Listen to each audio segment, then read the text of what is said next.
Olá, começa aqui o Religare, Conhecimento e Religião. Eu hoje converso com o Padre Manuel Godoy a respeito do recém-lançado Dicionário do Vaticano II. Seja bem-vindo, Padre Godoy. Obrigado, Flávio. Sempre um prazer estar aqui. É uma alegria recebê-lo sempre. Já é o terceiro Religare que você participa. É, muito bom. Muito bom mesmo.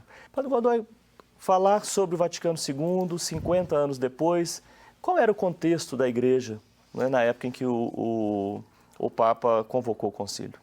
Então, 1962 começa, né? Mas 1959, em janeiro de 59, o recém-empossado Papa João XXIII, que ele assumiu em 58, e em janeiro de 59 ele já anuncia a intenção de convocar um concílio. É muito interessante, são muitos detalhes, né? Mas se a gente for colocar o contexto sociopolítico, econômico e tal, depois da Segunda Grande Guerra, de 1945, era um período de um grande progresso. O PIB, né, o Produto Interno Bruto das Nações, crescia. Era uma época de desenvolvimento. Essa palavra era muito chave, progresso, né? Mas a Igreja tinha ficado defasada no seu diálogo com o mundo. O mundo crescia, a tecnologia começava a despontar com avanços, mas a Igreja tinha ficado defasada. Aliás, a Igreja já estava defasada desde lá de 1789, com a Revolução Francesa, com o Iluminismo. Ela não acompanhou esse processo. Aquele tempo da razão. A Igreja não acompanhou. Eu tenho um amigo que, inclusive, diz assim, faltou um concílio para dar uma resposta ao Iluminismo, para colocar a Igreja, né, no dia a dia da discussão sobre a questão da razão. Então, o concílio, e o João XXIII tinha sido núncio no Oriente, na Europa mesmo, então ele conhecia muito, ele sabia muito dessa defasagem da Igreja. Então, assim que ele assume, logo em janeiro de 59, ele já revela a intenção de convocar. Você não imagina o alvoroço que isso causa numa cúria romana. A repercussão deve ter sido... porque a cúria romana é sempre muito lenta para acompanhar essas coisas, né? Teve até um cardeal muito interessante que fez bastante oposição ao concílio no começo, Ottaviani. O cardeal tentou interpretar o desejo do Papa João XXIII dizendo assim, não foi bem um concílio. Aí o Papa João XXIII teve que depois dizer, não, foi concílio sim que eu disse.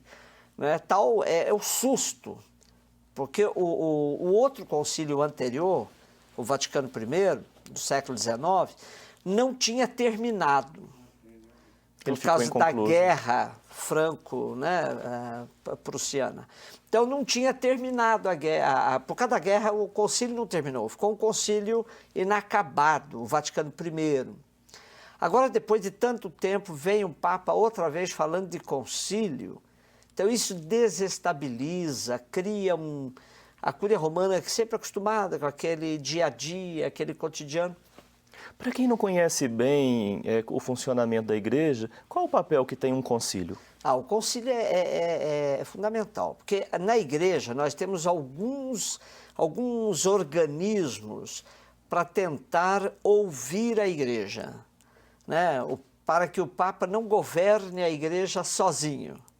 Então, nós temos, por exemplo, o Sínodo, que reúne um grupo de bispos e especialistas convocados pelo Papa, né? E nós temos o concílio. O concílio não, o concílio é a reunião de todos os bispos. Todos. Desde o mais novinho, empossado, até aquele que está se tornando quase emérito, todos são convocados. Cardeais, bispos, arcebispos, então é a totalidade da cúpula da hierarquia da Igreja Católica. Então, o que sai num concílio tem uma força normativa para a Igreja, porque no sínodo é mais consultivo. Um sínodo, um concílio, Ele não chega a ser um órgão, vamos dizer assim, deliberativo, porque o poder na igreja é concentrado, de fato, na figura do Papa. O Papa pode vetar, né, uma decisão conciliar, ele tem força para isso. Mas é lógico que não o faz. Sim. Então o concílio tem um peso, é o conjunto da cúpula da Igreja Católica tomando decisões. Como é que o Concílio Vaticano II penetrou, não é, na estrutura da igreja, nos encaminhamentos da igreja nesses últimos 50 anos? Então, a gente é um tema bastante controverso, né? Porque você vai encontrar pessoas que dizem assim, o Concílio Vaticano II ainda não conseguiu implementar as mudanças que ele se propõe. Outros dizem assim, não, em parte essas mudanças aconteceram. E há até quem fale de um outro concílio, né? Mas vamos pegar assim pela questão mais rápida. Por exemplo, a maneira de organizar as dioceses, as igrejas particulares, a abertura, por exemplo, a figura da paróquia, né? O próprio pároco que se transformou depois do concílio num homem muito mais próximo do povo, e aqueles organismos, conselhos, assembleias. Então, tem uma palavra que é chave no concílio que se chama colegialidade. A colegialidade, ela de fato impregna tanto a relação do bispo, do papa com todas as dioceses, com todos os bispos, como também ela desce de maneira capilar até as pequenas comunidades, que vão ter essa expressão na base dos conselhos. Então, o concílio alterou muito isso. Agora, é lógico que à vista, assim, o povo, né, o que o povo guarda de mudança rápida? O padre que começou a celebrar em português, deixou de celebrar em latim, que virou de frente para o povo, o altar que foi colocado de frente para o povo, a maneira de ser padre, que abriu um leque imenso, né, na maneira de exercer o ministério, que não era somente mais aquele determinado por Trento, o concílio do século XVI. Depois, a relação igreja-mundo. Isso é fundamental. Então, eu estou tocando aqui em dois documentos. Lumen Gentium, que fala das estruturas internas da igreja, e Gaudium et Spes, que abre a igreja para o relacionamento com o mundo, né? E vai tentar reatar um diálogo que foi cortado lá naquela época do Iluminismo. Sim. Você falou de resistências na época em que o Papa convoca, né? Essas resistências, elas podem ser notadas nesses 50 anos de história da igreja? Elas permanecem latentes no corpo eclesial? Não latentes, assim, a olho nu. Sim. Né? Eu tenho uma... São ativas, então. Ativas. Eu tenho uma hipótese que eu ando trabalhando bastante, eu acho que a gente poderia até um dia fazer um programa só sobre isso.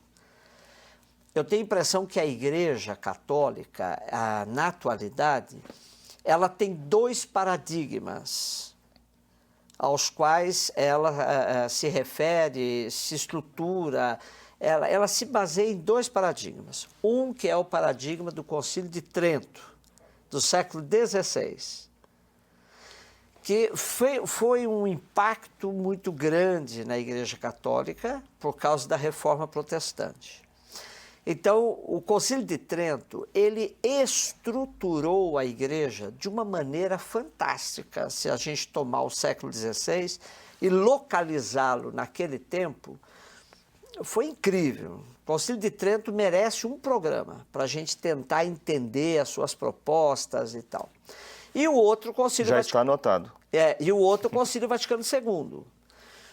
Esses dois concílios a gente pode ver de maneira plástica para que o telespectador possa entender o que eu estou querendo dizer. Por exemplo, você pega um grupo atual na igreja chamado Arautos do Evangelho, né?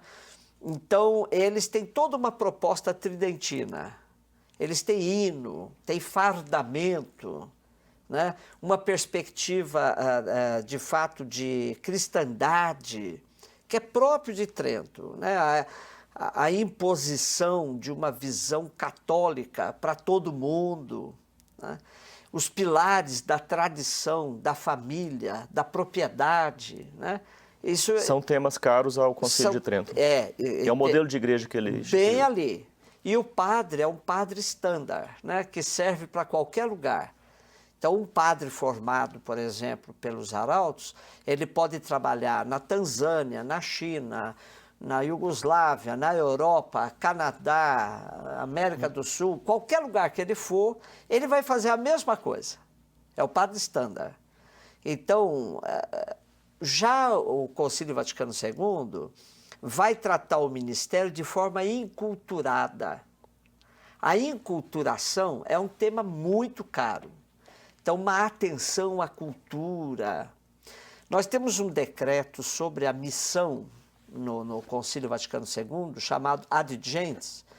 Esse decreto, ele diz que não é mais possível você fazer uma missão, uma evangelização, sem levar em conta os dados da cultura. Então, o paradigma tridentino, que ignora a cultura e que impõe o catolicismo, e o paradigma do Concílio Vaticano II, que está aberto ao dia a dia. Paulo VI dizia que o bom cristão tinha, na época, numa mão o jornal, né? Hoje ele ia dizer outro, um tablet, outra coisa, né? Mas tinha numa mão o jornal e na outra a Bíblia. Tal era esse casamento da fé com a cultura, com a contemporaneidade, né? Sim. Então, são dois paradigmas. Acho que valeu muito assim, essa apresentação geral do contexto, dos temas. No segundo bloco, eu quero uma apreciação sua sobre esse dicionário do Concílio Vaticano II, publicado por Paulos e Paulinas, e também sobre aí um pouco mais sobre a atualidade do Concílio Vaticano II na Igreja. Tá ótimo. Nós vamos fazer um breve intervalo. Estou conversando hoje com o padre Manuel Godoy, teólogo, diretor do ISTA, aqui em Belo Horizonte. Nós vamos fazer um intervalo, voltamos já.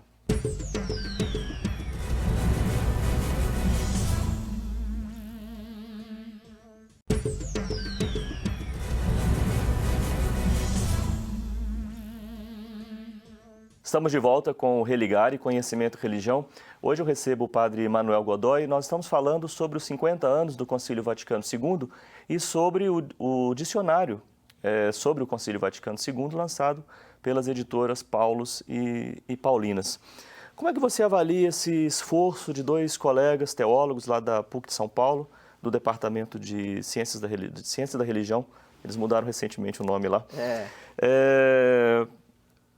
Esse esforço de reunir informações sobre autores, temas, conteúdos, são mais de 74, são 74 articulistas? 74 que fizeram os verbetes, sim, com quase 300 verbetes. Sim.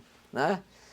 Bom, essa obra, ela vem num momento bastante importante para a gente poder celebrar os 50 anos de encerramento do concílio, né? Dia 8 de dezembro deste ano, nós vamos celebrar os 50 anos de encerramento do concílio e o Papa Francisco quis coroar essa data também com a abertura do Ano da Misericórdia, né? No dia 8 de dezembro.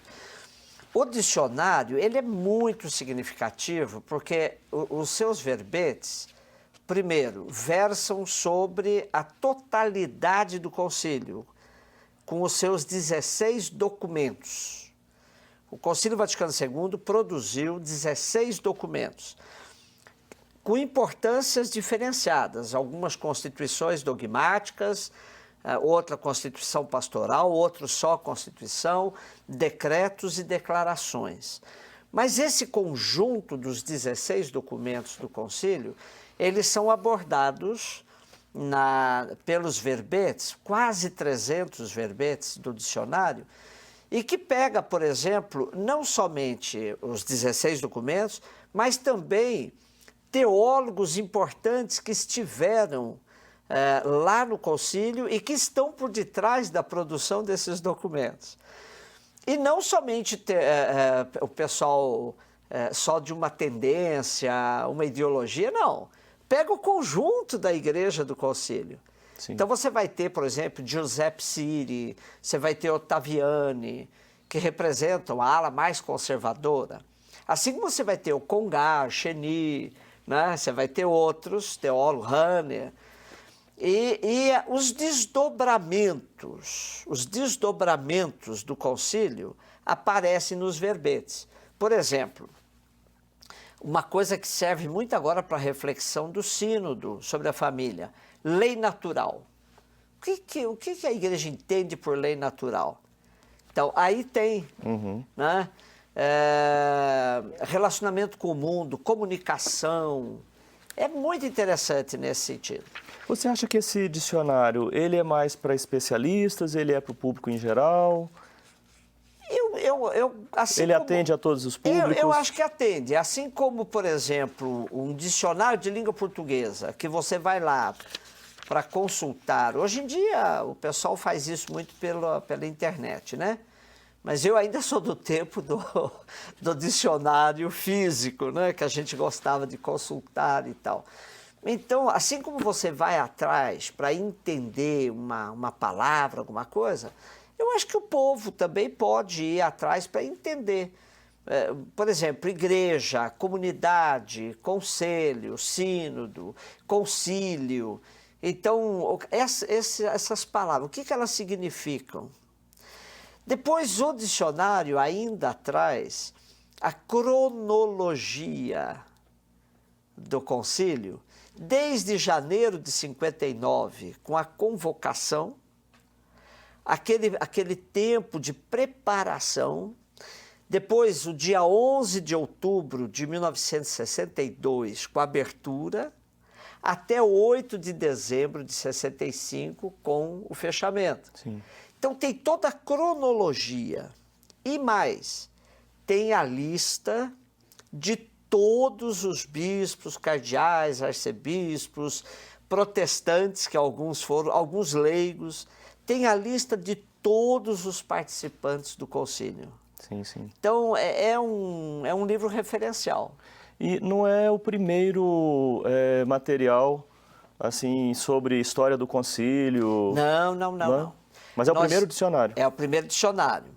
Nós temos em Bolonha, na Itália, praticamente a biblioteca completa.